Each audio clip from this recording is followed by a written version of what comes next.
अगं वय नाग्या बी आला. मी सकारामांनासनी सांगून आलोय की आम्ही बी सत्याग्रहाला येणार म्हणून. अगं रान आमचं आणि इथला पाचोळा आमचा नाही.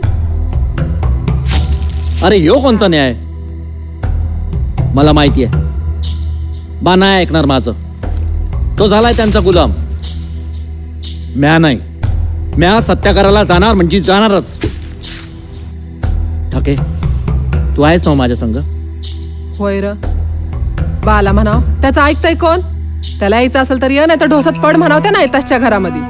अरे खाण्यावारी आणि ढोसण्यावारी आपल्या रानात त्यांचा मजूर म्हणून राबतोय. सौता तर गुलाम बनलाच र, मग आम्ही बी बनाव का काय?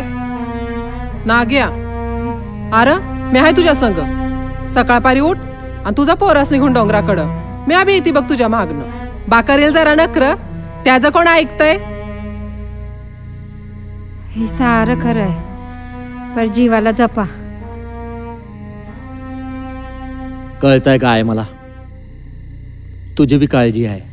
अरे ठावा हाय मला, पर काळजी वाटते रे तुमच्या दोघांची.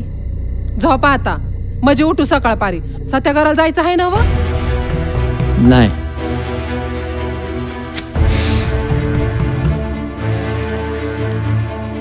आज झोपच नाही लागणार बघ. कधी एकदाची सकाळ होता असं झालंय.